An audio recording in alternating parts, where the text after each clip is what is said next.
The Players Era Festival is at a crossroads as it prepares to expand to a 32-team format in 2026, prompting organizers to reconsider their current tournament structure.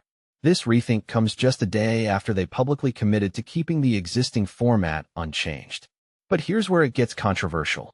Seth Berger, the CEO of the Players Era Festival, revealed to ESPN that the backlash from fans, especially after the matchups were announced very late at night, has made them reconsider.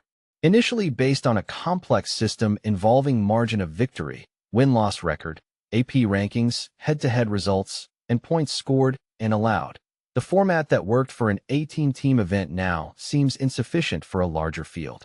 Berger admitted the need for humility in responding to fan feedback. The reality of this is having the humility to listen, he said, emphasizing that while a traditional bracket may not be the only option, all possibilities are being examined. Just days earlier, he had dismissed concerns despite fans in Las Vegas expressing confusion and frustration over how the tournament's format operated. The shift indicates an awareness that scaling the event requires more than just increasing the number of teams. It demands rethinking competition design to keep things fair and engaging. A striking example of the current system's flaws occurred recently when Iowa State, despite an undefeated streak and beating strong teams like St. John's, the reigning Big East champion, and Creighton by a significant margin, even while missing their star player Tamin Lipsey, was matched against Syracuse, a team that had lost its previous games. This decision was because Iowa State's overall margin of victory wasn't high enough to qualify them for the championship or even the third-place game. Nevertheless, Iowa State decisively won that contest against Syracuse 95-64. This outcome raises questions about whether the tournament's current ranking criteria fairly reward actual team performance. And this is the part most people miss.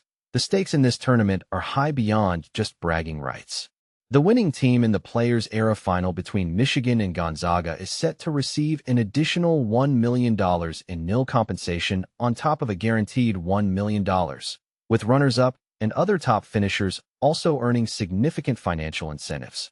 Yet, teams like Iowa State, despite their strong records, may miss out on these rewards due to the format's quirks. This financial ingredient adds a layer of intensity and controversy that makes fair and transparent competition all the more critical.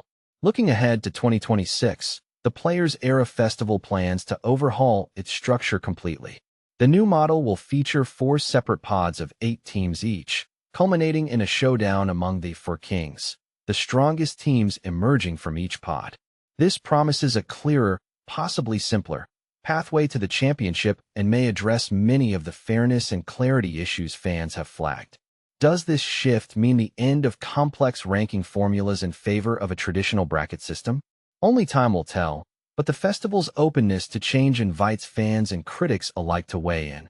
What is the best way to balance competition quality, fan engagement, and financial stakes in college basketball tournaments like this? Share your thoughts in the comments.